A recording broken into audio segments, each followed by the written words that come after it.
time happens at once. So boom, let me explain. The past is constructed in the now. Here are some examples. Number one, history. History is written by the winner. There's what happened, and there's what's written and what we accept as fact in present day.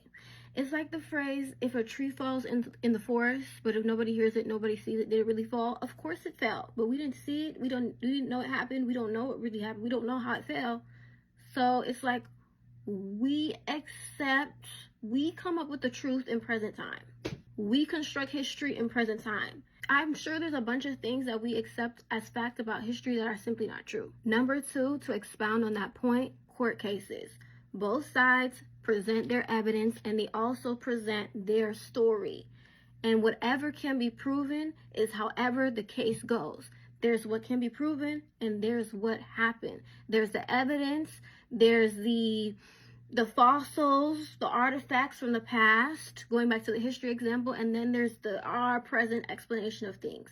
And that happens in the present. The past is constructed in the now. It's all about perception.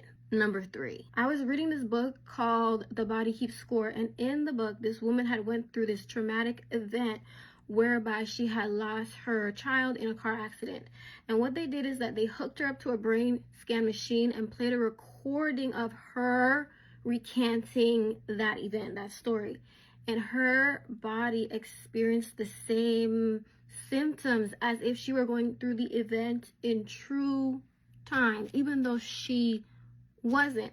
When I continued to, I'm not an expert on this, obviously, but when I continued to read the book, they said that trauma often leaves you with the sensation of being quite literally stuck in time. And that is another example of the past being in the now, just on a physical level, in your body, in the things that you carry. The past also actively shapes the future. An example is also from the book, The Body Keeps Score. They found that war veterans, when given the ink blot test, were unable to imagine things beyond the scope of their trauma. And some of the war veterans were left with the inability to imagine, period. Imagining is how we manifest. We see ourselves as beyond our circumstances, our scenarios, who we are. It's the ability to place ourselves in a different world.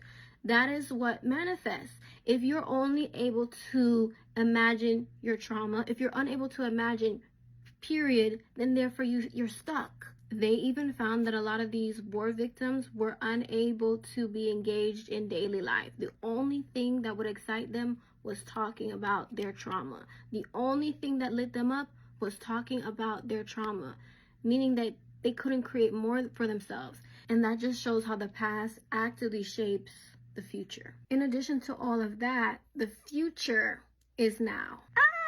The future is now, old man. Yes. Remember that clip from Malcolm in the Middle?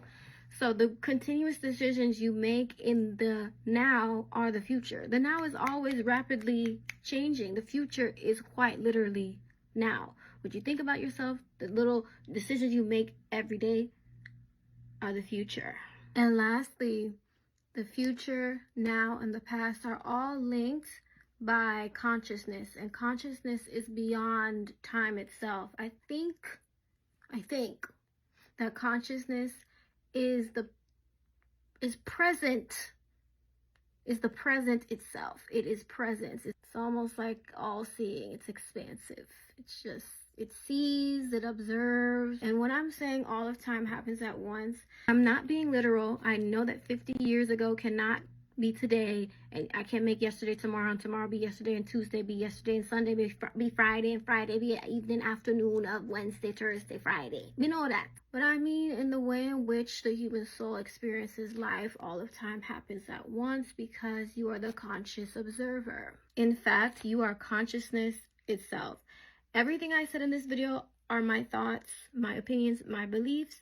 If you made it to the end and you liked it, be sure to like, comment, follow, share, and be on the lookout for my Substack, because that's coming soon down the pipeline. Anyway, I gotta go. It's been real. Smooches.